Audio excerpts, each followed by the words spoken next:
Yeah, just looking at the call room, the athletes will be out on the track soon to see Melanie Woods. She was the winner in the first instalment of the 1,500 metres, but she'll have to go again to try and re-win that gold medal. Looking at the young Scottish athlete, Joanna Robertson. When we talk about that, Danny, Melanie Woods winning in a games record, and she's trying to do 2 events here. She's going to come back for the heats of the 400 metres in 90 minutes. Do you think she understands the decision here that they're going to rerun the race, or do you think I mean, she's got to be one of the most frustrated people out there. She got herself out of trouble. She was at the front of the pack. She made a good racing decision, and all for nothing, really. Yeah, because Mel wasn't involved in any of it, so she got herself out of it and was racing at the front. She would have been frustrated at how she did win it because she didn't get to win the race as such. But she'll come back out. But on paper, she's in really, really good form. So she's got every opportunity to come out and do it again. The most frustrated will probably be Elis Kottas because she came away with the silver medal. And it's going to be a big ask for her to get back out there and get on that podium again. Well, she'd gone to a personal best in the most recent race, Kottas, coming into these games. Here's a replay of that crash. Talk us through it, Danny. Yeah, so the crash was actually caused by Sharma, the Canadian athlete. She comes across the front wheel of Alphonse from Mauritius, which causes her to lose control, and then she takes out Alt Canal of Australia, and you see the Australian then lose control. She goes out. You see the young Scottish athlete Robertson. She's then out of her chair, and Kottas is sent into the barriers. So we're used to seeing crashes, but not normally on that scale, with so many athletes involved. It was like wacky races, wasn't it? Terrible, terrible scenes, but there's the lineup. 6 athletes in there. The athlete deemed to have caused it, the Canadian Nandini Sharma, 7th in the Commonwealth Games back in 2022, was disqualified. That's a great shame for her, but it means 6 athletes out there. And who's your favourite, Danny? I would still put any money I had on Melanie Woods from Scotland. I think she wants to go and show that she didn't win that race because there was nobody in it. But she has the potential to win it. She's in really good form, and she's still looking to get that first global major title. Well, I know she was 4th 4 years ago in Birmingham, 31 years old now, 4 years wiser, 4 years fitter, hopefully, after a lot of good training. Naomi Alphonse of Mauritius was 6th 4 years ago.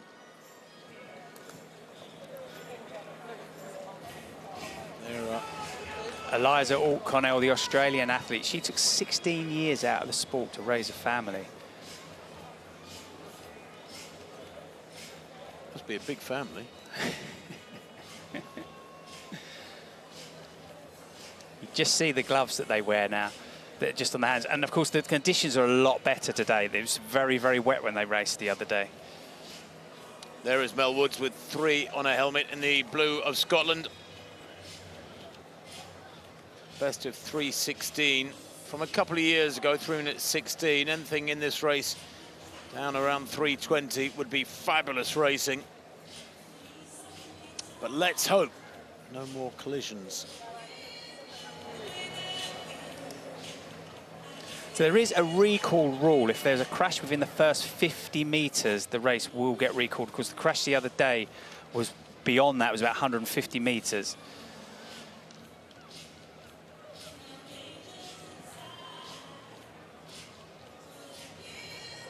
That's Alphonse of Mauritius with 4 on her helmet.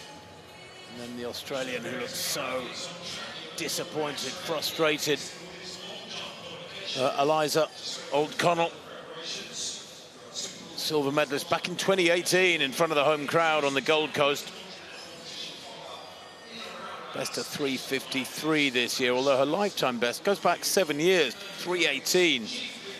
And she is one of the quickest in this. On paper, the absolute fastest is Mel Woods with that personal best 3:16 back in 2024.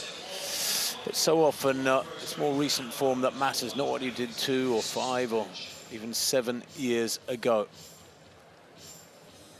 The athlete's being held for a little while on the track to be introduced to the crowd. they'll just be keen to get this going now. They've warmed up in the cool room. It is quite chilly out there. And for these athletes, they don't have the ability, as you know, I would have just jogged around a little bit, kept warm. They are just kept sitting there. I'm trying to think of an equivalent, Danny. You know, indoor 400-meter racing, it's so important to come out of the blocks quickly and get the lead because of the tight bends indoors. But a little bit of that applies here as well, doesn't it? You know, if you get the lead, then it's really hard to overtake around those bends. Yeah, you don't want to be overtaken around the bends in the wheelchair because it's a long way round for them.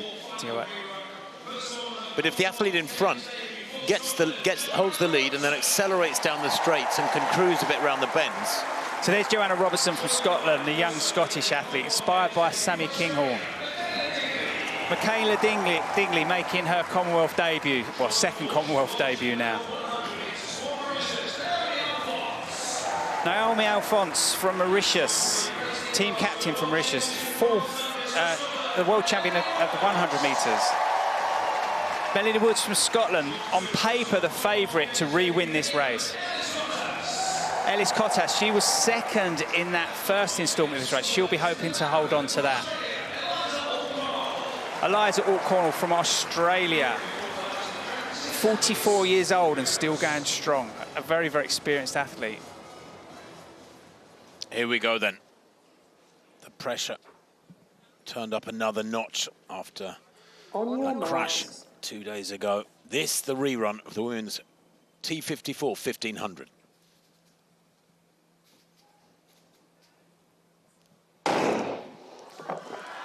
Flat out blast down the back straight, see who can accelerate the quickest and get to pole position. And it does look like it's O'Connell from the inside, the Australian, although going really well there with the grey helmet is Mel Woods of Scotland. She grabs the lead, and that is significant. She's your pre-race favourite, Danny Crace, the 31-year-old. She was fourth 4 years ago. A little bit more frustration, perhaps, in her veins because of that one. She wants to get on the rostrum, if not take gold here. Yeah, it does. Mel Woods looks like she's got herself securely out to the front again. This race is very, very different to what we saw 2 days ago. It's already broken up. They're going at a much faster pace. Mel Woods is going to take them through, just sit comfortably at the front. She's been tracked by Alphonse, the athlete from Mauritius, and then sitting on her tails is the Australian. Mel Woods is pushing a good pace here. But this race is already really, really strung out as they go down the back straight. You'll see Alphonse is just going to sit on the back. You see how tight they sit to each other. She's going to draft off Mel Woods, get a little bit of that draft off her. So she'll be able to just save and conserve a little bit of energy. And O'Connell's getting an even better advantage sitting 2 chairs back. They blasted through that first 400, 57.47. Alphonse of Mauritius just tucked in there. She was 6th 4 years ago. Can she get a medal here? It certainly looks like it at the moment. These three are way, way out in front. But Mel Woods doing all the work here. The other two drafting behind. Quite an advantage from that. The experienced O'Connell in 3rd place, just tucked in really tightly as they come through with 2 laps to go. Yeah, Mel's just controlling this race now. They're not pushing too hard now. They're just controlling the race. But the athlete from Mauritius, Alphonse, is just sitting on her towel at the moment.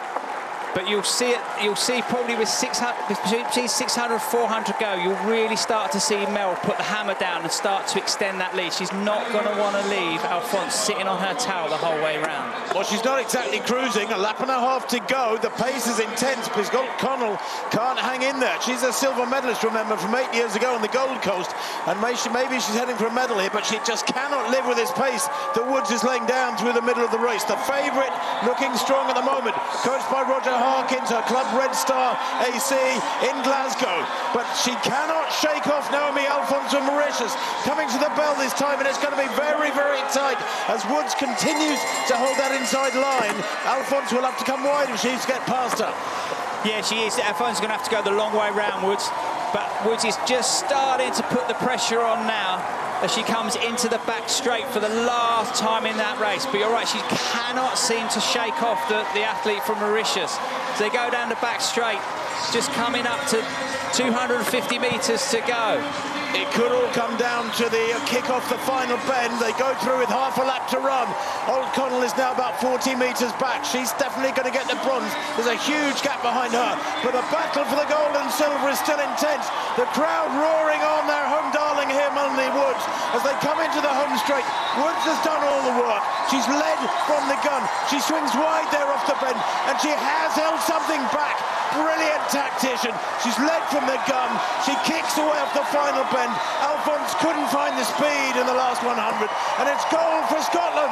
55.83, that final circuit. 3:32.20. It's a games record there from Mel Woods. From gun to tape, she did it absolutely perfectly. Wonderful tactics. Alphonse may have thought she could kick past the Scot off the final bend. Here's the battle for the 4th and 5th places. They're coming through now. Cottas of England and Dingley of Australia. It's going to be very tight, and I think Cottas is going to get there, yes, by a tiny margin. In fact, it's Robertson there, just being battled by Cottas. And here is Dingley now coming home, getting a big roar. Her compatriot O'Connell getting the bronze, but what a race up front that was. That was a race of multiple groups, really, but up front, Mel Woods controlled that race right from the start. She did get out at the front in the original race. She wanted to stay out of trouble, and she was able to hold it all the way through, but she did have Alphonse sitting on her wheel, and she did so well to hold her off. Alphonse is a sprinter, so she knew that Alphonse would have that turn of pace if she needed it, but she just couldn't quite get on top of Mel Woods. Mel Woods, that would have been a lot of pressure coming into this. You had the gold medal, it was taken away from you, and you have to come out and race it again. They are used to this, the wheelchair races. It does happen occasionally. We have seen reruns done before, but of course when it's your first global medal in front of a home crowd and then to come out and do it again, she can say she's a double Commonwealth champion in her head anyway. Naomi Alphonse might have thought she could do Mel Woods off the final bend there, but when an athlete leads like that and they've got another gear, we don't know it. I love the jeopardy of a situation like that. Here they come. Look at this brilliant situation, like being in a chair in the race with them. Down the home straight, Alphonse here trying desperately to get back to Mel Woods. She might have been shocked with the acceleration, the kick away down the last 100 from the Scot, but maybe home advantage made that difference of a couple of metres. I think that crowd roared at home, but you saw as they came around that last bend as well, Mel Woods just started to drift out wide as well. So Alphonse would have had to go really wide to go around. A great tactical racing by Mel Woods. That's what I thought. It was great race awareness for Mel Woods. She was using the big screens. Then off that last bend, she double-checked where Alphonse was. And I don't know if it was the compensator or whether she jumped her chair slightly, but she just went to the outside of lane 1. She said, "You've had all that drafting help. I'm going to ask you to go an extra half metre if you're going to overtake." And I think this is just brilliant for Mel Woods to go even faster than she did the other day. I know the conditions weren't great when they had that first run of the race, but it was a games record by 3 seconds that night. She's gone a second faster, so she's lowered that games record by 4 seconds here in Glasgow. And I look forward to seeing her in the 400 in 90 minutes' time.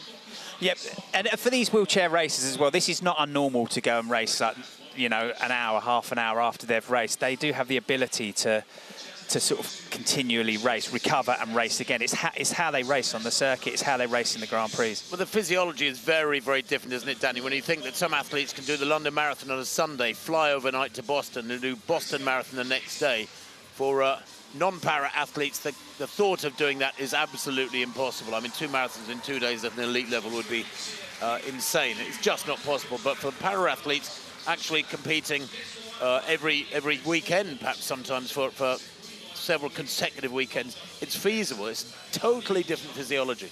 It is. They're more akin to a cyclist. Like when you watch them push, they'll push, recover, push, recover, unless they're in a sprint phase. But looking back at this race, I think, you know, Joanna Robertson, Ellis Cottas, they weren't in the race.